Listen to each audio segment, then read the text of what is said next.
నమస్కారం సార్. నమస్తే. సార్ అదాని పైన యూఎస్‌లో కేసు నమోదైంది. మొత్తం ప్రపంచవ్యాప్తంగా కూడా ఒక సెన్సేషన్ క్రియేట్ చేయింది. ఒక హడావిడైతే నడిచింది.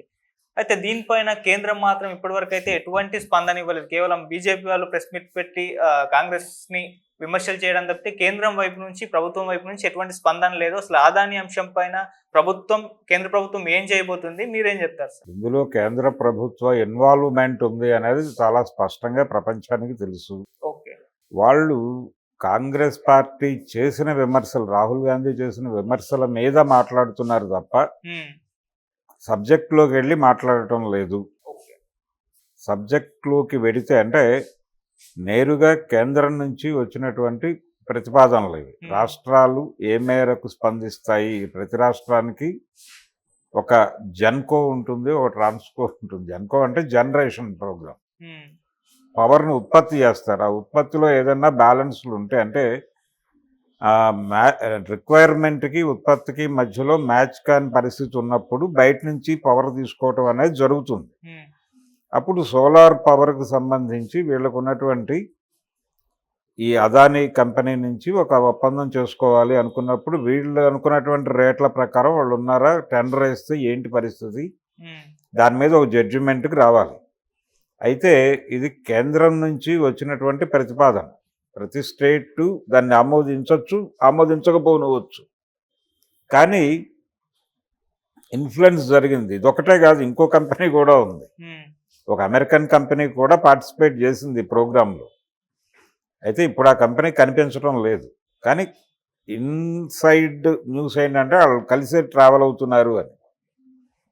అందుకని రెండోది, ఇప్పుడు చాలామంది విచిత్రంగా ఏం మాట్లాడుతున్నారంటే అమెరికా లెవెల్లో క్రైమ్ చేసావా జగన్ అని మాట్లాడుతున్నారు. అమెరికా లెవెల్లో జగన్ క్రైమ్ చేయటం కాదు. ఈ కంపెనీ గ్లోబల్ కంపెనీ. గ్లోబలైజేషన్ అంటే అదే. క్రైమ్ అయినా, పాలిటిక్స్ అయినా, మరొకటైనా గ్లోబల్ లెవెల్లో జరుగుతాయి. ఎందుకు ట్రంప్ మొన్న హిందుత్వం గురించి మాట్లాడాడు? ఎందుకు మాట్లాడాల్సి వచ్చింది ఆయన? ఆ ఇన్ఫ్లుయెన్స్ అక్కడ ఎన్నికల్లో ఓటర్లు ఉన్నారు కాబట్టి ఆ ఇన్ఫ్లుయెన్స్ వేయటం కోసం మాట్లాడాడు. అంతకుముందు ఎందుకు మాట్లాడలే? ఏ అమెరికన్ ప్రెసిడెంటు లేకపోతే ఏ అమెరికన్ ప్రెసిడెంట్గా కంటెస్ట్ చేస్తున్న ఏ వ్యక్తి కూడా ఎందుకు మాట్లాడలేదు? ఇతను ఎందుకు మాట్లాడాడు అంటే ఆ ఇన్ఫ్లుయెన్స్ ఉంది కాబట్టి మాట్లాడాడు, అవసరం ఉంది కాబట్టి మాట్లాడాడు. ఎందుకు ఈ అవసరం క్రియేట్ అవుతుందంటే గ్లోబలైజేషన్ వలన క్రియేట్ అవుతుంది. గ్లోబల్ కంపెనీలు, ఇప్పుడు అమెరికన్ కంపెనీలు వచ్చి ఇక్కడ వ్యాపారాలు చేస్తున్నాయి కదా. యూనియన్ కార్బైడ్ గొడవ చూసాం మనం, భోపాల్ గ్యాస్ ట్రాజడీ.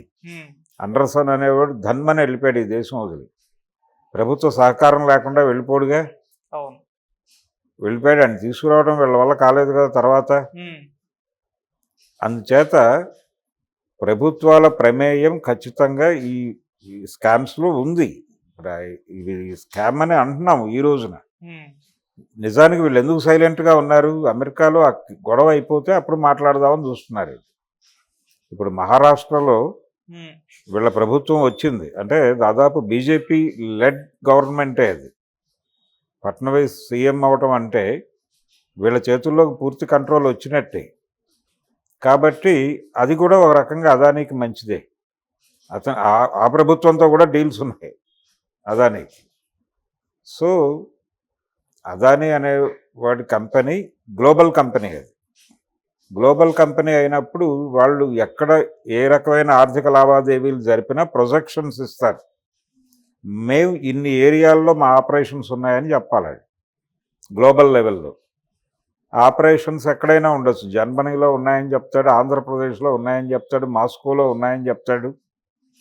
ఇవన్నీ ప్రొజెక్షన్స్ ఇచ్చుకోక తప్పదు. దీనికి సంబంధించి ఒక పవర్ పాయింట్ ప్రజెంటేషన్ ఇచ్చారు వాళ్ళు స్ట్రైట్గా. అది కదా ఇప్పుడు వివాదం అయింది. ఆ పవర్ పాయింట్ ప్రజెంటేషన్లో ఎవరెవరికి ఎలా వెళ్ళినాయి, ఎవరెవరిని ఎలా హోల్డ్ చేశాం అనేది కూడా చెప్పుకున్నారు. అంటే ఇన్ని వేల కోట్లు ముడుపులుగా వెళ్ళాయి అంటే ఇదంతా కూడా లైజానింగ్ కిందకు వస్తుంది. లంచం అనే పదం చచ్చిపోయింది. ఇప్పుడు ప్రపంచం చూడాల్సింది ఏంటంటే లంచము అనేది పాత పదం, లైజానింగ్ అనేది కొత్త పదం. లైజానింగ్ ఆఫీసర్స్ ఉంటున్నారు ప్రతి కార్పొరేట్ కంపెనీలో. అంటే ఎవరికి ఏ ముడుపులు అందజేయడం ద్వారా ఏ పనిని మనం టేకప్ చేయొచ్చు, ఏ పనిని మన కంపెనీకి తీసుకురావచ్చు అనేది డిజైన్ చేయటానికి పాత రోజుల్లో లంచం అనేవాళ్ళు ఇప్పుడు లైజానింగ్ అంటున్నారు. లైజానింగ్ అనేది చట్టబద్ధత ఉంది, దానికి లైజానింగ్ ఆఫీసర్స్ ఉన్నారు. ఈ లైజానింగ్ యాక్టివిటీలో భాగంగా పవర్ పాయింట్ ప్రజెంటేషన్స్ ఇచ్చుకున్నారు వీళ్ళు.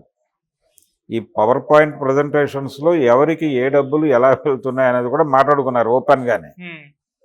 సో అలా జరిగినటువంటి ముడుపులు వ్యవహారం ఇందులో ప్రతి ఒక్కరూ ఉన్నారు. ఒక రాష్ట్ర ప్రభుత్వం ఉంది, ఇంకో రాష్ట్ర ప్రభుత్వం లేదు అనేది కాదు. అదానికి ప్రభుత్వాలు ఎంత స్థాయి గౌరవం ఇస్తున్నాయి అనేది మనం జమ్మలమడుగు ఇన్సిడెంట్ తెలియజేస్తుంది. ఎమ్మెల్యే వెళ్ళి నేను ఇక్కడ లోకల్ ఎమ్మెల్యేని, నన్ను పట్టించుకోవట్లేదు, నన్ను బైపాస్ చేసేస్తున్నారు, స్టేట్ గవర్నమెంట్తో నేరుగా మాట్లాడేసుకుంటున్నారు మీరు ప్రతి విషయం నన్ను బైపాస్ చేసి అని అక్కడికి వెళ్ళి గొడవపడి వచ్చాడు. మా వాళ్ళకు ఉద్యోగాలు ఇవ్వండి, మా వాళ్ళకి ఇది ఇవ్వండి, అది ఇవ్వండి అని. ఇలా నువ్వు వెళ్ళి అడుగుతావా అని చంద్రబాబు నాయుడు గారు పిలిచి కోపడ్డాడు. ఇది ప్రపంచం అంతా చూసిన సంఘటనే కదా. అంటే చంద్రబాబు అనుకూలంగా వ్యవహరించినట్టేగా అదానికి. జగన్మోహన్ రెడ్డిని తిట్టే రైట్ ఏముంది ఆయనకి ఇప్పుడు? నిన్న కాక మొన్న జరిగిన సంఘటనే కదా అది. సో సేమ్ పవర్ ప్రాజెక్టే, సేమ్ గ్రీన్ తాలూకా గొడవే అది కూడా.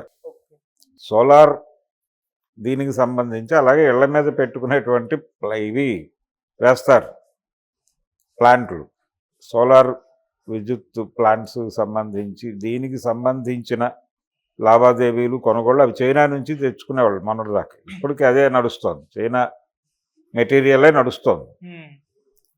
ఈ ఏరియాలో కొత్త ఇవి ఓపెన్ చేయాలనేది వీళ్ళ ప్రోగ్రాం. దానికి సంబంధించి వాళ్ళు ఇచ్చిన రేట్లు కొంచెం ఎక్కువ రేట్లే అయినప్పటికీ, అంతకంటే తక్కువకి పని అయిపోయే అవకాశం ఉన్నప్పటికీ వారికే ఇచ్చారు కాంట్రాక్ట్. అది ఆరోపణ. ఇక్కడ డబ్బులు నష్టపోతున్నాము. ఎవరు నష్టపోతున్నారు? జనం నష్టపోతున్నారు. ప్రజాధనం అని అనుకుంటే ప్రజాధనం వృధా అవుతోంది, కానీ వీరికి ముట్టాల్సిన ముడుపులు ముట్టాయి. ఇది వాస్తవం. ఇది ఎవరున్నా ముడతాయి. తెలుగుదేశం ప్రభుత్వం రిజిడ్గా కాదు అని చెప్పగలదా? అప్పుడు ఇన్ఫ్లుయెన్స్ ఎక్కడి నుంచి వచ్చింది? కేంద్ర ప్రభుత్వం నుంచి వచ్చింది. ఎందుకు అదానిని ఓకే చెప్పాల్సి వచ్చింది? జగన్ అయినా, మహారాష్ట్ర ప్రభుత్వం అయినా, మరొకళ్ళైనా, తమిళనాడులో కూడా ఉంది ఇది. కాబట్టి వీళ్ళందరూ కూడా ఒక ప్రోగ్రామింగ్లో భాగంగా సెంట్రల్లో కూర్చోబెట్టి, సెంట్రల్ గవర్నమెంట్ ఎలా తీసుకుంటుంది? ప్రొక్యూర్ వీళ్ళది కదా. ఎక్కడికక్కడ ప్రతి రాష్ట్రానికి ఒక జన్కో ఒక ట్రాన్స్కో ఉంటుంది. ట్రాన్స్కో అంటే ట్రాన్స్మిషన్, ఉత్పత్తి అయిన దాన్ని ప్రపంచానికి పంపిణీ చేసి దాని తాలూకా రెవెన్యూ జనరేట్ చేయడానికి ఇంకొక మోడ్ ఉంటుంది. ఈ మొత్తం వ్యవహారంలో ఎక్కడన్నా లోటుపాట్లు ఉంటే ఆ లోటుపాట్లను సరి చేసుకోవడానికి ఈ కొనుగోళ్లు జరుగుతాయి. అలా జరిగిన కొనుగోలులో జరిగినటువంటి ఒక కుంభకోణం. చంద్రబాబు నాయుడు గారి రోజుల్లో కూడా పవర్ ప్రొక్యూర్మెంట్కి సంబంధించి ప్రైవేట్ కంపెనీలకు ఎక్కువ షేర్ ఇచ్చేసి వీళ్ళు ఇక్కడ జన్కోని చంపేస్తున్నారు అనే ఆరోపణ ఉంది. ఏది ఆయన ఉమ్మడి రాష్ట్ర ముఖ్యమంత్రిగా ఉన్న రోజుల్లో కూడా. ఇది కొత్త ఆరోపణ, కొత్త కేసు కాదు. కాకపోతే గ్లోబల్ లెవెల్లో కనిపిస్తోంది. ఇప్పుడు సినిమాలను మనం గ్లోబల్ సినిమాలు, పాన్ ఇండియా సినిమాలు అనుకుంటున్నాం. కేసులు కూడా అలాగే ఉన్నాయి. పాన్ ఇండియా కేసులు, గ్లోబల్ కేసులు అని. తెలంగాణకి చెందినటువంటి కవిత గారు ఢిల్లీ లిక్కర్ స్కామ్లో అరెస్ట్ అవడం ఏమిటి అన్నారు. అరెస్ట్ అవుతారు, ఎందుకంటే అక్కడ లిక్కర్ పాలసీ మార్చి టెండర్లు పీల్చినప్పుడు ఇక్కడి నుంచి లాబీలు వెళ్ళి ఇక్కడి నుంచి లాబీయిస్టులు వెళ్ళారు. ఎందుకు లాబీయిస్టులు ఇక్కడి నుంచి వెళ్ళారంటే ఇక్కడి నుంచి వ్యాపారస్తులు కూడా ఉన్నారు. ఏపీకి చెందినటువంటి చాలా పాపులర్ మాగుంట ఫ్యామిలీ కూడా ఇన్వాల్వ్ అయింది దానిలో. శ్రీనివాసులు రెడ్డి పేరు ఉంది దానిలో. కాబట్టి వీళ్ళందరూ వెళ్ళినప్పుడు వీళ్ళకి యాక్సెసిబిలిటీ ఎవరితో ఉంటుంది? ఇక్కడ లోకల్ పొలిటీషియన్స్తో ఉంటుంది. ఈ లోకల్ పొలిటీషియన్స్ ద్వారా ఇన్ఫ్లుయెన్స్ చేసే ప్రయత్నం చేశారు. అది కదా వివాదం అక్కడ. ఢిల్లీ లిక్కర్ స్కామ్లో కవిత ఉండడానికి కారణం.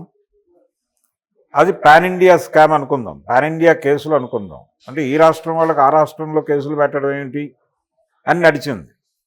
ఇప్పుడు అదనేది గ్లోబల్ కంపెనీ, గ్లోబల్ ఆపరేషన్స్లో ఆయన ఎక్కడన్నా డబ్బులు తీసుకోవాలన్నా, నిధులు తీసుకోవాలన్నా ప్రపంచవ్యాప్తంగా తన కంపెనీ ఆపరేషన్స్ గురించి ప్రొజెక్షన్స్ ఇవ్వాలి.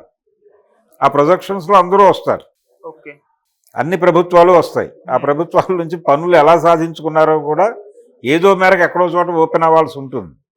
ఏ నిధులు ఎలా ఖర్చు పెట్టారు, ఏ లైజానింగ్కి ఖర్చు పెట్టారని చెప్పాల్సి ఉంటుంది. ఆ చెప్పిందే కదా కేసు అయింది ఇప్పుడు. కాబట్టి గ్లోబల్ కేసులు కూడా మనం భరించాలి. గ్లోబలైజేషన్ అంటే ఇదే. ఎకనామిక్ లిబరలైజేషన్, చట్టాలు అంటే వ్యాపారాలు వాళ్ళు వచ్చి చేసుకోవడానికి కాదు, వాళ్ళు వచ్చి ఇక్కడ అమెరికన్ కంపెనీకి ఇక్కడ కేసు ఉంది కదా, నీ యూనియన్ కార్బైడ్ కేసు ఉంది కదా ఇక్కడ. అలా అమెరికన్ కంపెనీలకు ఇక్కడ కేసులు ఉంటాయి, ఇక్కడ ప్రభుత్వాలకు అక్కడ కేసులు ఉంటాయి. ఇది సహజం. ఇది విడ్డూరము విచిత్రము అన్నట్టు మాట్లాడుతున్నారు తెలుగుదేశం మీడియా వారు. ఇది విడ్డూరము కాదు, విచిత్రము కాదు, న్యాచురల్ ప్రాసెస్. ఏ రోజైతే నరసింహారావు గారు వెళ్ళి సంతకం పెట్టి వచ్చాడో డంకెల్ డ్రాఫ్ట్ మీద, ఆ రోజే తెలుసు ఇలాంటి స్కాములు జరుగుతాయి, ఈ లెవెల్ కుంభకోణాలు, నేరం అనేది కూడా గ్లోబల్ అయిపోతుంది, వ్యాపారం గ్లోబల్ అయినప్పుడు నేరం కూడా గ్లోబలైజ్ అవుతుంది అనే జ్ఞానం ఆ రోజే ఉంది. వీళ్ళేదో విచిత్రంగా జగన్మోహన్ రెడ్డి అదేదో షర్మిల గారు మాట్లాడినట్టుగా, అన్నా నువ్వు నీ నేరాలకు అంతులేదా, నువ్వు అమెరికాలో కూడా నేరం చేస్తావా అని ఆవిడ మాట్లాడినట్టుగా ఎవరో తమ్నైల్ పెట్టారు. ఆవిడ మాట్లాడిందో లేదో తెలియదు, కానీ ఇది జనాల్లో పంపు చేయడానికి ప్రయత్నం చేస్తున్నారు. కానీ ఎవరైనా గ్లోబల్ క్రైమ్లో ఇన్వాల్వ్ అయ్యే ఛాన్స్ ఉంది. ఈవెన్ ఒక గ్రామ సర్పంచ్ కూడా, పాత రోజుల్లో ఒక కార్టూన్ వచ్చింది ఆంధ్రప్రభలో, నా పంచాయతీ ప్రెసిడెంట్ పదవిని ఓడగొట్టడానికి వాషింగ్టన్ లెవెల్లో కుట్ర జరుగుతోంది అంటాడు వాడు. జరగచ్చు, అలాంటివి జరగవని గ్యారెంటీ. గ్లోబలైజేషన్ అంటే అదే. ఇప్పుడు ఎవడి గ్రామానికి వాడు పరిమితమై లేడు. ఏ గ్రామం అయినా ఈ గ్రామం వాడు దృష్టిలో ఉంటే అక్కడికి వచ్చి టార్గెట్ చేయొచ్చు. నిధులు ఉంటే అక్కడ ఏదన్నా సోర్స్ ఉంటే ఎవరైనా వచ్చి దాన్ని గ్రాబ్ చేసే ఛాన్సెస్ ఉన్నాయి.